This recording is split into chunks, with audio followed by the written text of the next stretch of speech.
Bienvenue mes sœurs et frères du monde entier.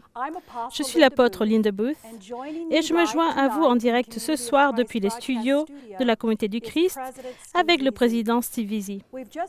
Nous venons de visionner le message de défi qui a été préenregistré par le président Veazey à l'Église et maintenant nous voulons vous écouter. Nous souhaitons répondre à autant de questions que possible au cours de cette transmission. Merci d'envoyer vos questions par courriel à asksteveveazey@seofchrist.org ou de les publier sur les réseaux sociaux avec #AskSteveVeazey. Tandis que nous nous rassemblons ce soir en tant qu'Église mondiale, nous diffusons en direct avec une traduction simultanée en français et en espagnol. Nous allons prendre vos questions en anglais, français et espagnol. Nous avons demandé à quelques membres de l'Église de partager leurs réponses aux défis du président Veazey. Et nous verrons ce qu'ils ont à dire un peu plus tard. Maintenant, passons à vos questions. Bienvenue, Steve. La première question a été posée par Jared qui habite dans l'Illinois. Et voici sa question. Pour nous qui avons des revenus fixes et qui avons du mal à donner plus que ce que nous avons déjà donné, y a-t-il d'autres moyens de donner qui ne soient pas seulement la prière? Moi, j'apprécie vraiment la question. Tout d'abord, ça me donne l'opportunité, une fois de plus, d'exprimer l'appréciation personnelle que je ressens face à la générosité des personnes, des individus et de leurs familles. En 2017, l'Église a répondu à un niveau remarquable de générosité et sont allés bien au-delà des contributions normales et nous apprécions cela vraiment très profondément. J'en suis vraiment reconnaissant pour chaque personne qui a répondu.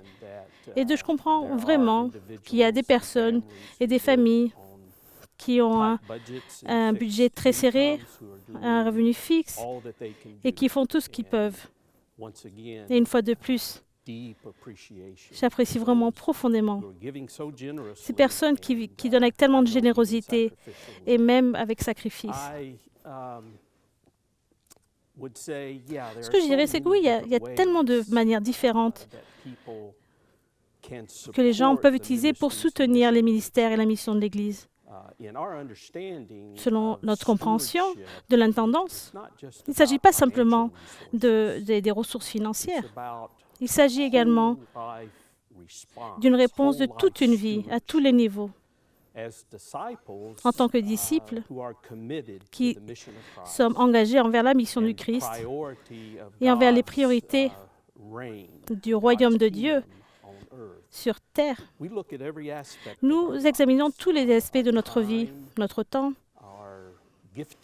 nos dons, nos talents, les expériences que nous avons vécues, que nous avons acquises à travers l'éducation et au niveau professionnel, notre témoignage, notre propre expérience de l'Évangile, notre réseau de relations, nos prières, et toutes ces choses ensemble sont une offrande en réponse à l'amour et à la grâce de Dieu. Et elle est reçue, tout ceci est reçu par l'Église avec une appréciation très profonde pour toutes ces personnes qui donnent avec générosité en réponse à l'esprit dans leur vie. Et tout cela a de la valeur. Deuxième question a été posée par Sean, et c'est une question qui est envoyée par courriel dans l'Oregon. Certains chercheurs et visiteurs peuvent être un peu refroidis par la manière dont nous parlons tout le temps d'augmenter les dons financiers. Comment pouvons-nous équilibrer les besoins réels d'une organisation tout en offrant un sentiment d'espoir et de ministère de relations à ceux qui cherchent le Christ et à qui nous invitons au Christ? Oui, c'est vrai, c'est très important de chercher un équilibre.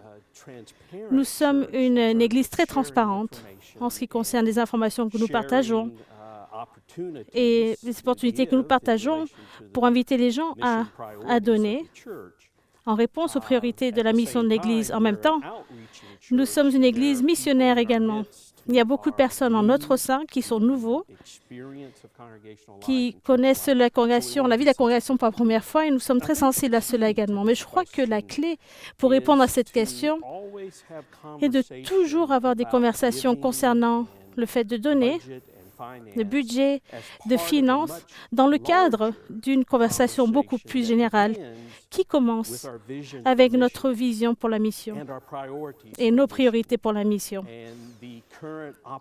Et les opportunités actuelles que nous avons pour la mission, telles qu'elles sont exprimées à travers le budget de l'Église, que ce soit le budget pour l'Église mondiale, ou le budget du centre de mission, le budget de la congrégation. Et cela aide les gens à comprendre qu'en tant que disciples, une de nos réponses au ministère de Jésus-Christ dans notre vie est de donner avec générosité ce que nous pouvons donner au ministère, au niveau de la congrégation, du centre de mission et de l'Église mondiale, qui touche la vie d'autres personnes avec le témoignage d'Évangile qui a tellement d'importance pour nous. Donc, c'est une conversation qui doit avoir toujours lieu au départ et qui doit commencer et terminer avec cette emphase sur notre vision de la mission et sur nos priorités et sur la raison pour laquelle nous présentons des opportunités aux gens de donner et de réagir, répondre avec générosité. C'est à cause de la différence que l'Évangile a fait dans nos vies et continue à faire dans notre vie.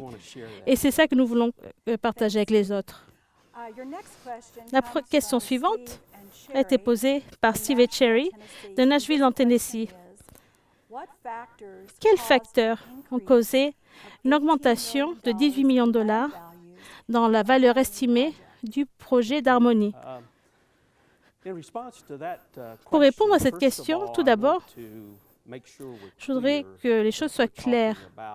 Nous parlons d'une propriété, d'une valeur estimée d'une propriété. Donc, il s'agit d'une évaluation de la valeur probable d'une propriété qui est dans notre budget. Il ne s'agit pas d'argent en espèces ou de liquidités. Donc, lorsque nous parlons de valeur estimée ou d'estimation, il s'agit évidemment d'une estimation qui nous permet de comprendre quelle est la valeur de notre propriété, mais cela ne représente pas une valeur en argent, en espèces. Dans ce cas-là, dans le cas précis de l'harmonie, nous avons procédé à une nouvelle estimation. Nous faisons une estimation fréquente pour nous assurer que nous comprenons bien quelle est la valeur de nos propriétés. Et l'évaluateur, en se basant sur plusieurs facteurs différents, a déterminé que la propriété avait plus de valeur, avait augmenté en valeur. Une des raisons principales pour cela, c'est qu'il y a eu certains développements qui ont commencé à avoir lieu proche de cette propriété et sur cette propriété de l'Église. Et cela a un impact très positif sur la valeur de la propriété. Et donc, la valeur estimée a augmenté. Je voudrais également souligner le fait que les valeurs estimées de propriété peuvent fluctuer d'une année à l'autre. Ça dépend d'un certain nombre de facteurs, de paramètres, des conditions économiques générales dans le monde et ici, localement. Ça dépend également de ce qui se passe avec tout ce qui est développement immobilier et le rythme du développement immobilier. Donc, ces valeurs estimées peuvent fluctuer vers le haut, vers le bas, d'une année à l'autre. C'est pour ça que nous procédons à une évaluation régulière pour savoir exactement quelle est la valeur de cette propriété le jour où nous aurons l'opportunité de vendre cette propriété. Je veux également souligner le fait que nous n'allons pas appliquer de taux de dépenses ou nous ne recevons pas de revenus de cette valeur estimée des propriétés. C'est ce qu'on avait fait pour un certain temps dans notre fonctionnement financier pour soutenir le budget, mais nous ne faisons plus cela. Nous avons arrêté de faire cela.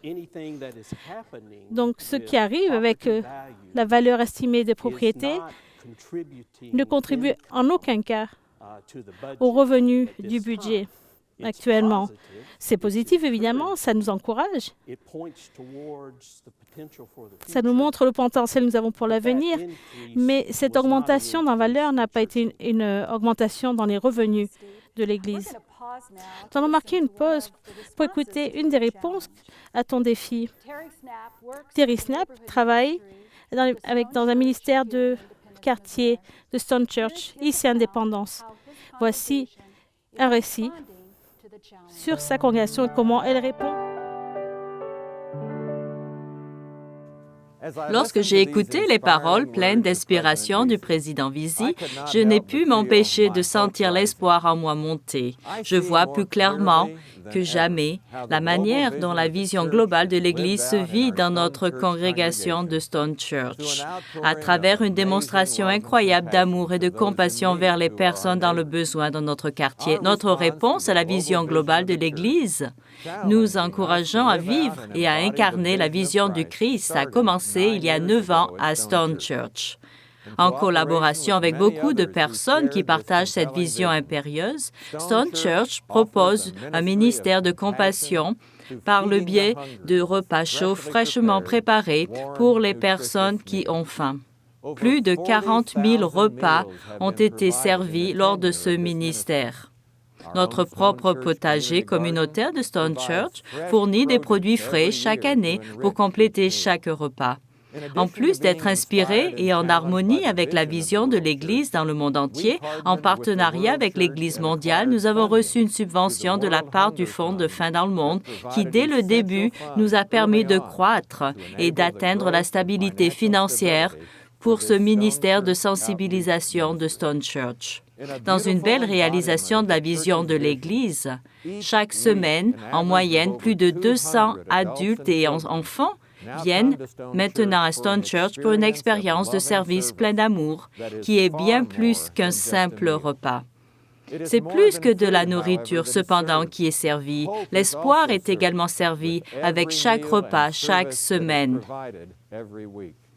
Nous avons vu l'espoir monter dans la vie de 700 bénévoles qui servent les repas avec tendresse et amour pour toutes les personnes qui viennent. L'espoir monte parce que cette vision a donné vie à l'une des collaborations communautaires la plus importante à Indépendance, qui implique maintenant plus de 50 églises, entreprises, clubs philanthropiques, écoles primaires et autres organisations qui aujourd'hui s'associent à Stone Church dans cette démonstration d'amour. Nous voyons l'espoir monter lorsque des personnes ont reçu plus de 7 000 livres de dons de vêtements lors de notre vide-grenier l'année dernière. L'espoir renaît tandis que nos invités ont reçu l'an dernier plus de 6 800 livres lors de notre bibliothèque de prêts gratuits pour adultes et enfants.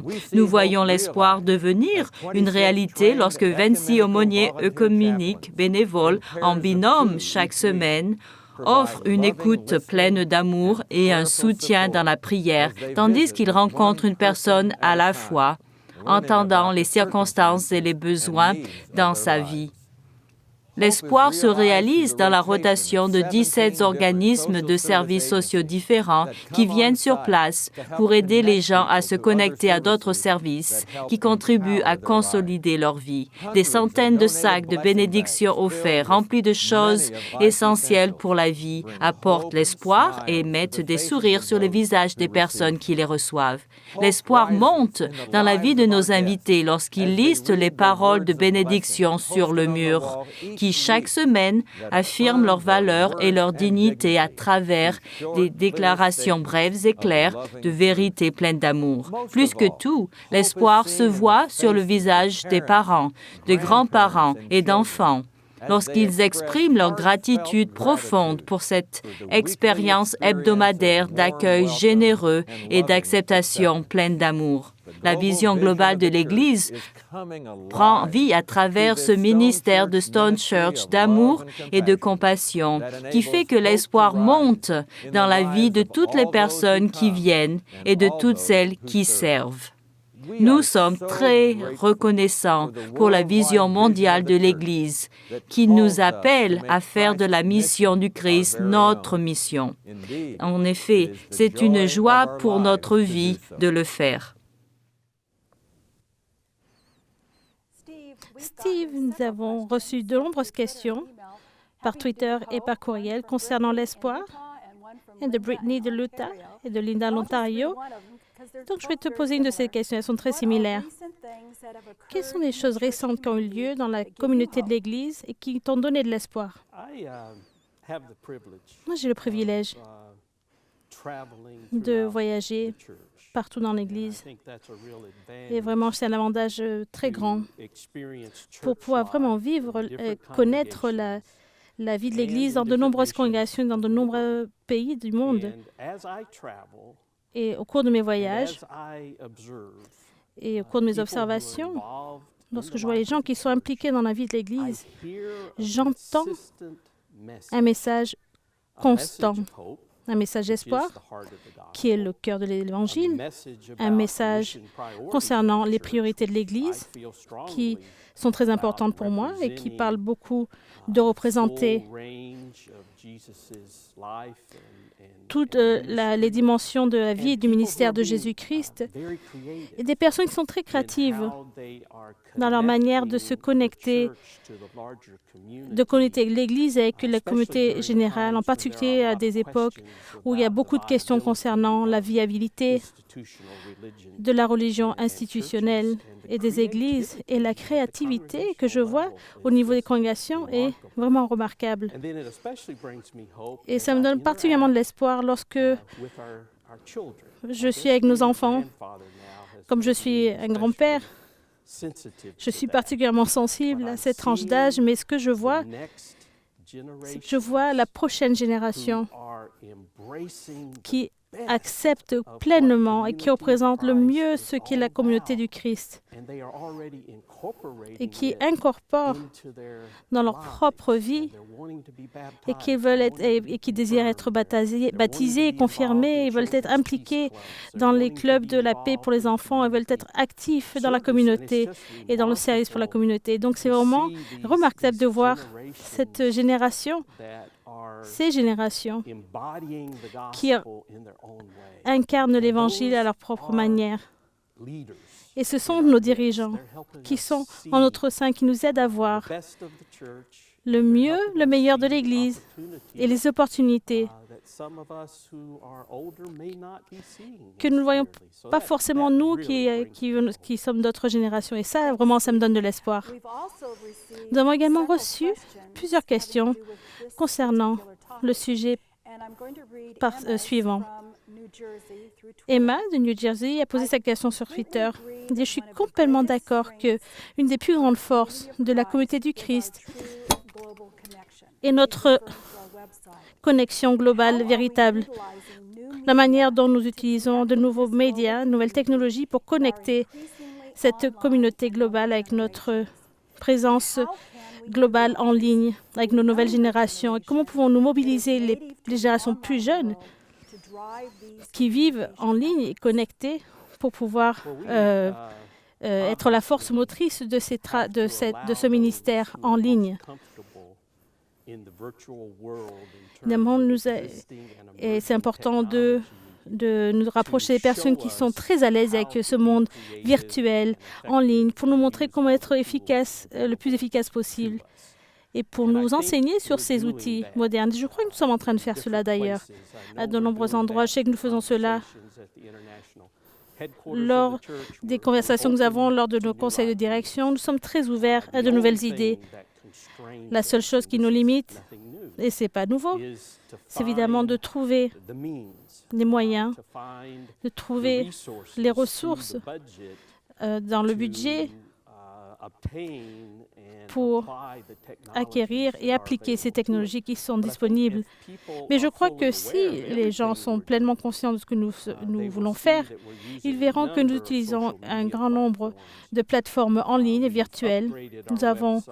Nous avons amélioré notre site Internet. Nous continuons à rajouter des fonctions qui sont vraiment très intéressantes. Nous avons été soutenus par des familles visionnaires de l'Église qui ont contribué de manière généreuse à travers leurs finances, mais également leur expertise en ce qui est la communication. Et nous essayons d'appliquer tout cela tout ce qui est technologie interactive et virtuelle qui émerge à un rythme très rapide va pouvoir créer de nombreuses opportunités intéressantes pour partager l'identité, la vision et le message de l'Église. Et nous allons trouver des moyens d'être une communauté globale qui n'est gênée par aucune barrière géographique aux frontières nationales. Et vraiment, ça m'enthousiasme complètement lorsque je pense à toutes ces possibilités. Moi aussi, Steve. Cette question est envoyée par courriel par Rosemary et similaire à ce dont tu as parlé. Il y a une petite nuance à cette question. Tu as mentionné de nombreuses façons, de nombreux endroits où la communauté sacrée peut se réunir. Tu as parlé de connexion en ligne. Est-ce que tu veux dire que des communautés qui se réunissent de manière virtuelle? Ben oui. Et ce n'est pas quelque chose dans l'avenir. C'est déjà en train d'arriver. Nos membres sont également des pionniers de cette pratique et partagent leur expérience. C'est déjà en train d'arriver. Nous avons de plus en plus d'expérience et nous trouvons que nous pouvons connecter les gens entre eux qui physiquement ne peuvent pas participer fréquemment à une congrégation, aux activités de la congrégation, mais peuvent être complètement connectés à la vie de l'Église et à la vie de la congrégation. Une des discussions que nous allons avoir dans un avenir proche, en particulier la conférence mondiale, a à voir avec ces questions qui ont émergé concernant les opportunités de participer au sacrement à distance et de nombreux endroits différents, ou d'avoir une participation virtuelle à certains sacrements de l'Église. Et nous sommes en train d'explorer justement cette question, qui concerne la technologie, mais également les dimensions théologiques et sacramentelles de la question. Je pense que ça va être une discussion très intéressante lorsque nous allons ouvrir nos yeux sur toutes ces possibilités nouvelles de ce que cela signifie qu'être le corps virtuel de l'Église dans le monde. Il y a des opportunités qu'on ne pouvait pas concevoir avant, et maintenant, si c'est possible. On va marquer une pause. Pour l'instant, nous allons entendre une autre réflexion de la part d'Emily Penrose McLaughlin, qui est très heureuse de faire partie de l'organisation et la direction de la conférence mondiale 2019. Voyons voir comment elle est en train de créer des opportunités pour que nous puissions répondre aux défis du président.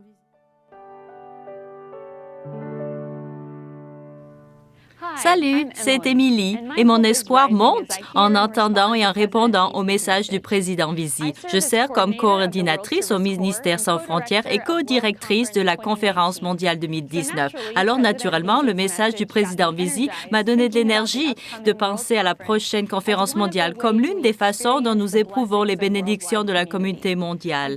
Je me reconnecte avec des amis du monde entier. J'apprécie la conférence mondiale depuis que je suis enfant. Ayant grandi à Indépendance, ma famille n'avait pas besoin de se déplacer loin pour participer aux services d'adoration et aux occasions de fraternité pendant la conférence. Et nous avons également eu l'opportunité d'accueillir la grande famille de l'Église dans notre maison qui venait de très loin pour pouvoir participer. Je me souviens avoir été impressionnée par ces expériences parce que c'était l'une des rares fois de ma vie où je pouvais interagir avec les nombreuses langues, les histoires, les chansons partagées par cette famille multiculturelle.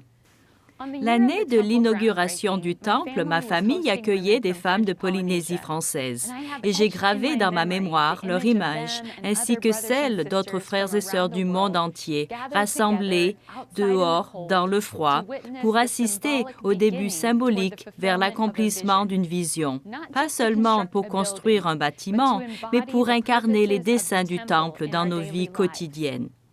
À la conférence mondiale de 2019, nous célébrerons le 25e anniversaire du Temple, dédié à la poursuite de la paix, de la réconciliation et de la guérison de l'esprit. J'ai hâte de réfléchir à notre voyage et de nous engager de nouveau dans notre avenir. Je sens l'espoir monter lorsque je vois comment la communauté du Christ continue d'explorer, de découvrir et de répondre à l'appel à devenir un peuple du Temple. Je sens l'espoir monter quand j'entends le président Visi dire que nous répondons à l'appel en façonnant une communauté ecclésiale qui transcende les murs de race, de classe, d'économie et de genre. Et je sens mon espoir monter en action dans cet appel. Steve, voici une nouvelle question pour suivre le commentaire d'Emily, qui est posée par David au Canada, de Toronto, qui nous demande « Que peux-tu nous dire pour l'instant de ta vision pour la conférence mondiale 2019 ? Qu'est-ce que tu espères que nous allons découvrir sur Dieu, l'espoir, l'Église et les uns et les autres ?» La conférence mondiale, on est à un an de la conférence mondiale. Peut-être ça vous paraît être beaucoup de temps, mais c'est vraiment très court pour nous qui sommes impliqués dans l'organisation et la planification de la conférence mondiale. La vision que j'ai pour la conférence mondiale est une vision d'anticipation de l'expérience très importante que nous avons toujours lors de la conférence mondiale lorsque nous réunissons telle cette famille diverse et globale sous le nom de la communauté du Christ. Nous sommes toujours bénis de manière qui nous inspire, qui nous donne une nouvelle compréhension de la nature de l'Évangile et de la manière dont nous pouvons partager cet Évangile dans le monde et à quel point Dieu est investi dans l'avenir de l'Église. Et nous devons plus conscients d'ailleurs de cela. Mais ce n'est pas seulement ma vision. Un grand nombre de personnes, un grand groupe qui sont très créatifs et qui ont beaucoup de profondeur dans leur réflexion, qui sont en train de façonner l'expérience de la conférence dans les adorations, dans les processus de prise de décision, dans les opportunités pédagogiques. Et leur vision est une vision qui m'enthousiasme en particulier, tandis qu'ils s'attendent à la manière dont cette conférence mondiale va nous montrer le chemin vers l'avenir pour continuer à découvrir quels sont les prochains pas, les prochaines étapes de notre voyage en tant que peuple de la foi, tandis que nous répondons à l'appel de Dieu pour établir le royaume de Dieu partout dans le monde, tandis que nous faisons face à des difficultés très réelles, de la violence, des conflits, le racisme et l'oppression dans le monde. Nous sommes réels, nous sommes très réalistes en ce qui concerne ces conditions, et pourtant, la conférence nous aide à apporter l'espoir et la vision de la conférence, avoir un impact sur nous et les congrégations, sur la manière dont nous allons réagir à ces opportunités que nous voyons dans le monde. Je suis également très enthousiasmé par les activités que nous avons prévues pour reconnaître, célébrer le 25e anniversaire du Temple et de la consécration du Temple.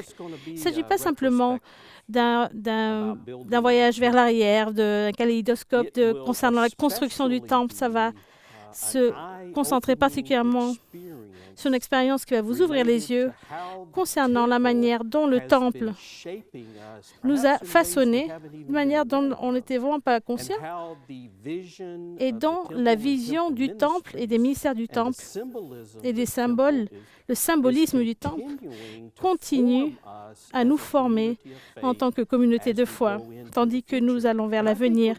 Et je pense que nous allons acquérir de nouvelles perspectives sur la dynamique et l'impact dynamique que l'expérience faite d'être et de devenir un peuple du Temple a dans la vie de l'Église. Et je crois que ça va nous inspirer beaucoup, c'est très important et ça va être mémorable pour toutes les personnes qui vont participer à la conférence mondiale. La question suivante nous vient à avoir à ton discours, le temps est à l'action où tu as mentionné la possibilité d'explorer l'idée de recevoir et de conserver toute la dîme et les offrandes au niveau local et d'inviter les congrégations à décider ce qu'elles veulent donner pour participer et appuyer les ministères de l'Église mondiale. On en est où de cette discussion? Merci pour cette question. J'en profite pour actualiser l'Église concernant ce processus dans lequel nous sommes embarqués. Nous sommes en train d'explorer de nombreux modèles. En réponse à cette annonce et aux informations que nous avons communiquées, nous avons reçu un certain nombre de personnes, en particulier un groupe avec qui nous avons envoyé un sondage qui nous ont donné des informations très importantes, des commentaires et des perspectives très intéressantes. Et ces commentaires nous ont aidés à comprendre que peut-être qu'on est en train de commencer un endroit erroné pour commencer cette réflexion. Peut-être qu'on devait commencer par un processus qui informait l'Église pour les membres et également les congrégations concernant cette variété remarquable de ministères que nous appelons la mission de l'Église mondiale, qui sont financés par le budget des ministères mondiaux, et ensuite créer un processus selon lequel la congrégation peut avoir une discussion à ce sujet et entrer dans un processus de discernement pour déterminer ce que la congrégation voudrait faire pour soutenir cette mission. Deuxièmement, les commentaires que nous avons reçus étaient que les contributeurs individuels valorisent vraiment l'opportunité de donner directement à l'Église mondiale et au ministère de l'Église dans le monde. Et donc, c'était très encourageant de recevoir ces commentaires. Ça a vraiment affirmé que les contributeurs veulent pouvoir avoir cette option directe de se connecter à l'Église en soutenant ces budgets des ministères mondiaux. Et donc, nous avons écouté ces commentaires, nous comprenons ce que disent les contributeurs, nous voulons nous assurer que l'opportunité de donner directement, que ce soit par le système d'enveloppe ou de dîmes électroniques ou d'efforts spécifiques comme le Mardi de la générosité qui a vraiment été une grande réussite cette année, nous voulons nous assurer que ces options continuent à exister. Donc, où allons-nous maintenant? Très bientôt, vers le 13 ou 14 avril, nous allons publier des documents, y compris une vidéo et des informations concernant un modèle proposé qui va commencer par en connaître plus sur la mission mondiale de l'Église et lancer la congrégation dans une conversation et dans un processus de discernement pour prendre des décisions sur ce que la congrégation, en tant que communauté, en tant que groupe, veut faire ensemble, en plus des contributions personnelles, pour soutenir les ministères mondiaux de l'Église, pour que la congrégation puisse être bénie par ce genre de réflexion et de connexion avec l'Église mondiale. Et nous allons donc publier un sondage sur la page Internet de l'Église. Et donc, je voudrais souligner l'importance de ce sondage et de remplir ce sondage pour avoir encore plus de commentaires et pour pouvoir alimenter cette conversation concernant le meilleur processus possible que nous pouvons utiliser pour que les gens puissent exprimer leur générosité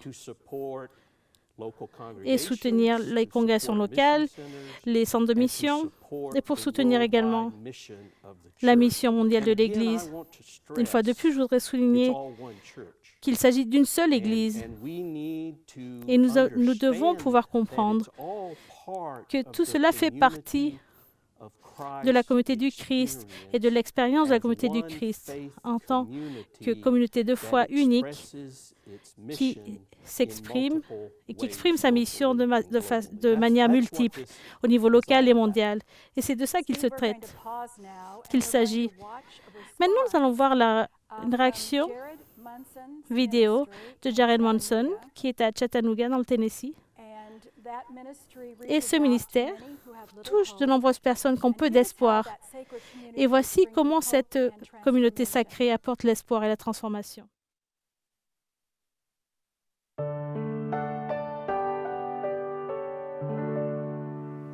L'espoir qui monte. Lorsque j'ai entendu ces paroles du président Visi, j'ai ressenti tant de joie et d'enthousiasme parce que chaque jour ici à Chattanooga, je vois l'espoir monter dans la vie des gens, du plus petit au plus vieux, et c'est tellement de bonheur. Je suis tellement heureux pour l'Église de savoir que l'espoir monte. Je suis tellement heureux que l'Église soit sur ce chemin. Ici, à Chattanooga, j'ai eu l'occasion formidable de voir monter l'espoir dans la vie de beaucoup de personnes, à travers la communauté que nous servons et à travers le Centre pour la paix. J'ai vu l'espoir monter chaque jour dans la vie de ceux qui entrent dans ces lieux. Et j'ai aussi eu l'occasion formidable de voir l'espoir monter en allant aux jeux de ballon de certains de nos enfants qui participent à des événements sportifs et qui participent à des événements universitaires. Je peux voir l'espoir monter en eux lorsque personne d'autre ne croit en eux. Mais eux, ils savent que leur famille de l'Église les aime et les soutient. Je vois aussi l'espoir monter dans notre communauté lorsque les gens franchissent la porte, que ce soit juste pour s'arrêter et voir ce qui se passe ici, ou que ce soit pour prendre un ballon de basket, ou que ce soit pour un programme de tutorat. Je vois l'espoir monter chez des enfants qui avaient été très mauvais à l'école et qui n'avaient que des 10 sur 20 et qui maintenant figurent au tableau d'honneur et qui ont l'espoir et le rêve de devenir quelqu'un de très important grâce à l'université. J'ai aussi vu l'espoir monter chez une jeune fille qui a commencé récemment à venir dans l'Église. Elle a environ 14-15 ans. Et j'ai vu l'espoir grandir dans sa vie, alors qu'elle s'efforçait chaque jour d'avoir des notes, alors qu'elle s'efforçait chaque jour de s'adapter n'importe où et à travers quelqu'un à l'école qui lui parle de l'espoir qu'elle a dans sa vie, que la communauté de l'Église lui a apporté et qui l'a invité à franchir les portes de l'Église. Et grâce à son invitation, la vie de cette petite fille a maintenant changé.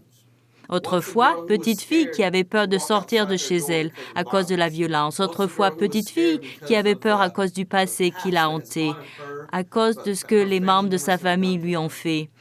Elle a maintenant reçu l'espoir dans sa vie à travers le baptême, à travers l'Église et la communauté du Christ, qui lui apporte de l'amour et un soutien chaque jour. C'est maintenant une élève qui figure au tableau d'honneur. Chaque fois que les portes de l'Église s'ouvrent, elle est là.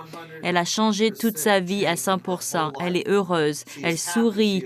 Et c'est pour cela que je crois en l'espoir qui monte. Et c'est pour cela que je suis heureux de ce que le président Visi dit lorsqu'il parle de l'espoir qui monte, parce que notre Église va le voir dans ses communautés et dans nos familles.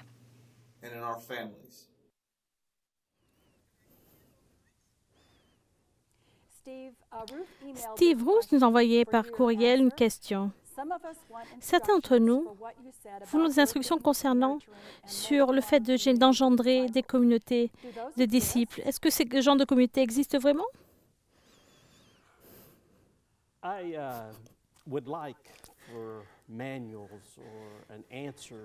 J'aimerais qu'il existe un manuel avec toutes ces réponses. Il y a un certain nombre d'ouvrages qui nous expliquent comment les gens peuvent appliquer ou comprennent ce genre de principes dont nous parlons. Il y a certains exemples, mais il n'y a pas vraiment d'instruction, il n'y a pas de modèle unique. Il n'existe pas une manière unique de faire les choses. Il s'agit plus de trouver cette manière de vivre la vie pour nous en tant que disciples de Jésus-Christ à travers notre propre croissance et à travers notre compréhension de l'Évangile, notre propre croissance en Jésus-Christ. Nous devons regarder le monde autour de nous et chercher dans la prière des relations pour avoir l'interaction avec les autres et développer des amitiés et apprendre à mieux connaître les gens et comprendre leurs besoins et leurs questions.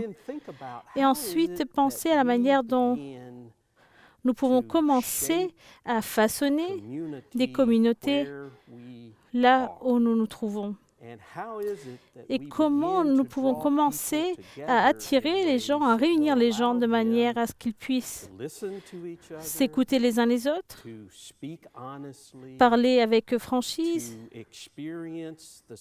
et connaître cet esprit de Christ vivant au sein de cette communauté lorsque nous commençons à voyager ensemble en tant que peuple et en tant que disciples qui se trouvent peut-être à des points différents de notre voyage. Donc, il s'agit de la prière, il s'agit des relations, et il s'agit également de bâtir une communauté là où nous nous trouvons.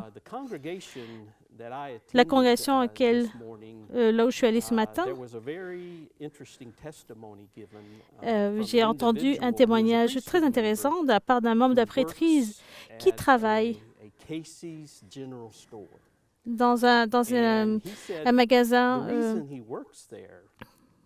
qui est attaché à une station essence. Il m'a dit, la raison pour laquelle je travaille là, c'est parce qu'il y a beaucoup d'opportunités de ministère qu'il reconnaît régulièrement avec le personnel, avec les personnes qui rentrent dans ce magasin. Et à travers son interaction avec ces personnes, à travers ses paroles d'encouragement et d'espoir et de perspectives un peu différentes, il a commencé à bâtir une communauté de manière qui est une bénédiction pour la vie des gens. Et des personnes commencent à répondre à cela. Et ces personnes qui peut-être n'auraient jamais été touchées par des congrégations existantes dans la région. Il est passé à... Il est entré dans le contexte de leur vie en tant que disciple et il est qui il est. Et il partage l'Évangile. Il dit que c'est difficile, c'est frustrant, parfois, mais c'est également très enrichissant et très important. Et donc ça, c'est juste un aperçu de ce dont nous sommes en train de parler.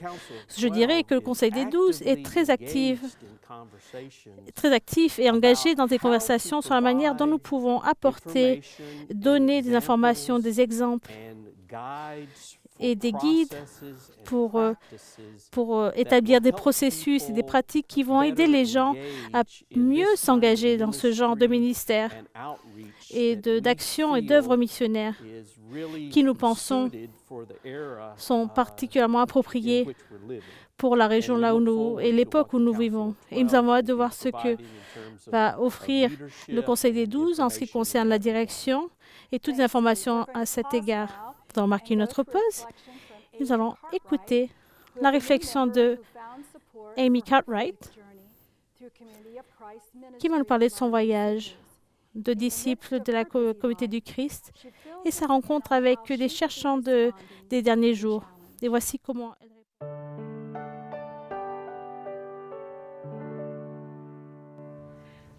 En tant que toute récente convertie à la communauté du Christ, mon espoir monte en réponse au défi du président Vizzi de se concentrer sur la formation spirituelle. Pour moi, la formation spirituelle est souvent venue dans des contextes communautaires, en prenant la communion une fois par mois, en chantant ensemble des cantiques, en parlant de nos forces et de nos triomphes.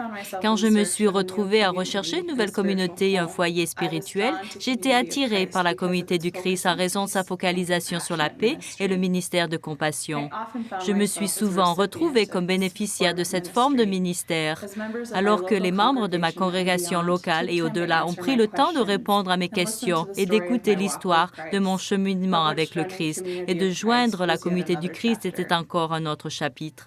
Au fur et à mesure que nous progressons en tant que congrégation et en tant qu'Église, je suis reconnaissante pour les occasions incessantes d'offrir un sanctuaire à ceux qui sont à la recherche de communauté, tout en continuant leur relation avec le divin. Une initiative récente de notre congrégation est un programme de cherchants des derniers jours. Alors que nous avons considéré ce dont les cherchants ont besoin et ce dont nous sommes capables d'offrir, nous reconnaissons que chaque individu a une histoire à partager et un besoin d'amour et d'acceptation. Ce que nous pouvons offrir, ce sont nos cœurs, nos mains, nos oreilles et notre amour. Je suis tellement reconnaissante de faire partie de la communauté du Christ en ce moment. C'est un spectacle captivant et j'ai hâte que notre Église grandisse et qu'elle se concentre sur le ministère de compassion. Et je prie pour que nous tenions compte de cet appel. Steve, voici une question qui a été posée par courriel par Nathan, qui est étudiante du séminaire de la Communauté du Christ. Et il nous dit que je me sens particulièrement connecté à l'Église et aux difficultés que nous avons connues ces dernières années. Comment est-ce que tu aimerais que les ministères de la Communauté du Christ grandissent et se développent tandis que nous traversons ces difficultés? Bon, tout d'abord, j'aimerais affirmer Nathan et toutes les autres personnes qui font partie du programme du séminaire de la Communauté du Christ. Nous avons de plus en plus de personnes qui participent aux cours et aux classes du séminaire et au programme de maîtrise de religion. Et vraiment, ça nous encourage beaucoup. C'est notre raison d'avoir de l'espoir pour l'avenir. De nombreux jeunes adultes sont impliqués dans ce programme. Et donc, j'encourage particulièrement les jeunes adultes à suivre ce programme du séminaire. En ce qui concerne le ministère œcuménique et notre implication dans le monde œcuménique, je voudrais dire que tout d'abord, nous n'avons pas à avoir peur de quoi que ce soit en ce qui concerne notre action œcuménique. Le ministère œcuménique, ça ne veut pas dire qu'on doit abandonner nos croyances ou nos doctrines ou nos pratiques qui sont peut-être uniques et importantes pour la communauté du Christ. Il s'agit de coopérer avec d'autres mouvements, d'autres églises pour répondre aux questions majeures dans la société et dans le monde. Et nous sommes très impliqués à ce niveau-là. Et j'encourage, où que nous trouvions des congrégations, des rassemblements de personnes, de nous joindre aux efforts d'autres, tant lorsque nous répondons aux questions très difficiles dans le monde, comme la pauvreté, comme le racisme, ou tout autre problème majeur de la société qui nous préoccupe tous. Et nous allons trouver que nos efforts sont magnifiés à travers ce genre de coopération et de participation. Et pas seulement cela, nous avons valorisé, la perspectivisé les expériences et les ressources qui peuvent encore enrichir la vie des autres. Donc, j'encourage vraiment ce genre d'implication au niveau œcuménique. Depuis l'application de nouveaux cours sur la prêtrise et le ministère, quel genre de réaction au changement positif avez-vous vu? Et ça a été une question qui a été posée par Darren sur Twitter. Oui, merci Darren. Oui, nous sommes très enthousiasmés par l'idée, par cette nouvelle série de cours pour la prêtrise et le ministère. Il y a le cours fondamental et ensuite les cours qui sont spécifiques par office de la prêtrise. Et je crois que ces cours présentent notre meilleure compréhension, une meilleure réflexion aujourd'hui dans la vie de l'Église concernant la nature de la prêtrise et du ministère de la prêtrise, qui est un ministère qui est partagé par de nombreuses personnes dans l'Église. C'est d'ailleurs une des forces de notre Église. Et en particulier, comment nous pouvons apporter un ministère efficace dans le monde aujourd'hui, tandis que nous présentons à de nombreuses générations différentes. Et ces cours nous aident à mieux comprendre comment faire cela et comment accomplir nos responsabilités. Ce que j'aimerais dire, c'est que lors de la conférence mondiale, nous allons avoir une session pour la prêtrise et les disciples qui vont se centraliser sur le ministère au temple et à l'auditorium. Et la première présidence a hâte d'avoir cette opportunité de parler à la prêtrise de l'Église et aux personnes qui veulent participer à cette session, tandis que nous allons parler de la nature du ministère et de la manière dont nous devons nous préparer pour le ministère et comment nous pouvons exprimer le ministère qui est lié à chaque office de la prêtrise et comment tous ces ministères ensemble, lorsqu'ils fonctionnent ensemble, présentent une expression holistique de la vie du ministère de Jésus-Christ, qui élève, qui édifie, qui bénit et qui transforme la vie des gens. Donc, le ministère et la prêtrise continueront à être une emphase, en particulier au niveau de l'éducation de l'Église à l'avenir. Nous avons reçu beaucoup de questions, Steve. Ils n'allons pas pouvoir répondre à toutes ces questions ce soir, mais Steve a promis qu'il va répondre à chacune de ces questions et nous les publierons sur notre page Internet de l'Église. La dernière vidéo que nous allons voir est une vidéo qui a été faite par Leslie Pascal, qui travaille pour CORD aux Philippines, qui est une association affiliée de l'Église et qui s'efforce de construire et de bâtir une communauté holistique aux Philippines.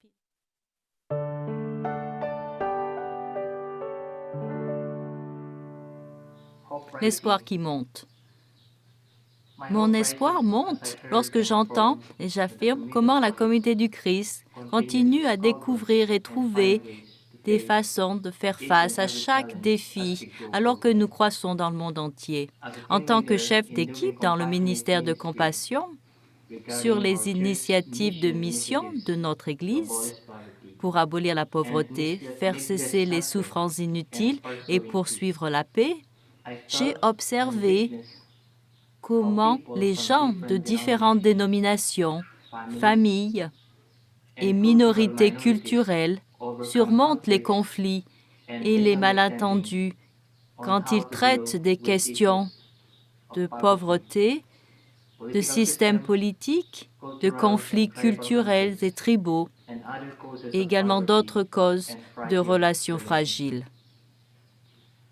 Nous travaillons dans de nombreuses communautés avec des cultures et des perceptions de vie diversifiées aussi bien au niveau spirituel que social. En tant qu'agent de développement holistique, social et spirituel, nous nous devons d'être passionnés, persévérants, prêts à prendre des risques pour mettre en œuvre le changement. Après plus d'une décennie, Community One Resources Development Incorporated a été l'agence de développement social de la communauté du Christ aux Philippines. Elle fait partie des nombreux agents de développement, formant continuellement des communautés dans les endroits où les congrégations se trouvent et formant aussi des communautés sans église. Comme nous facilitons les réunions communautaires qui mettent l'accent sur la planification collective, des gens de toutes les régions ont le sentiment croissant de faire partie d'une seule communauté, une famille qui sans frontières. Quelle que soit la race ou le statut culturel dans la vie, les gens discutent des questions et des problèmes communs qui affectent leur vie et découvrent que chacun d'eux a de la valeur. Il n'y a pas d'obstacle ni de rôle spécifique et ils découvrent que des opportunités s'ouvrent pour tous ceux qui font partie de la famille de Dieu.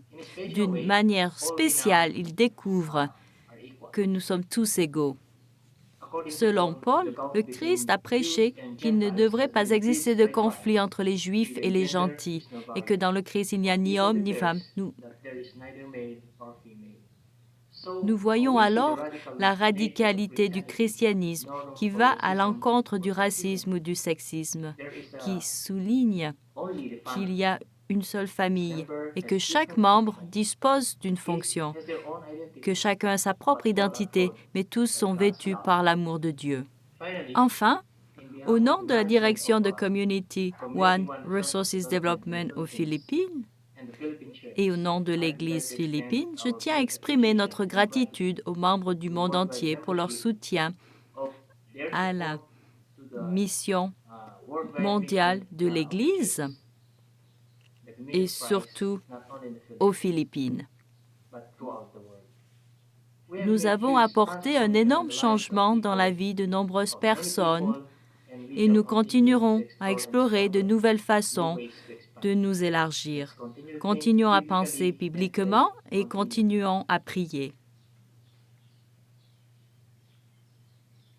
Seigneur, nous célébrons et crions à cause de ta bonté Tu viens à nous chaque fois que tu nous vois souffrir. Tu nous sauves et nous réassembles une fois de plus. Aide-nous à aider les autres. Retire de nos vies ces choses qui nous séparent de toi et nous empêchent de vivre une relation saine avec les autres. Puis-je être une personne sur qui tu peux compter pour aider à faire de ce tout une réalité. Amen. Merci Steve. Nous avons tous mis au défi, individus et groupes de disciples, pour connaître l'espoir croissant. Nous répondrons à ton défi d'engendrer, de soutenir et de multiplier les communautés de disciples et de cherchants actifs dans la formation spirituelle et dans le ministère et les actions de compassion. Et merci à toutes les congrégations, à tous les groupes et individus qui ont participé à cette transmission. Cette diffusion sera disponible pour visionnage et téléchargement sur la page web de l'Église en anglais, français et espagnol. Merci de la partager avec d'autres personnes. Je vous souhaite bonne nuit depuis le Temple. Que l'espoir exprimé dans le défi du Président nous amène tous à vivre la mission du Christ et à porter l'espoir dans le monde.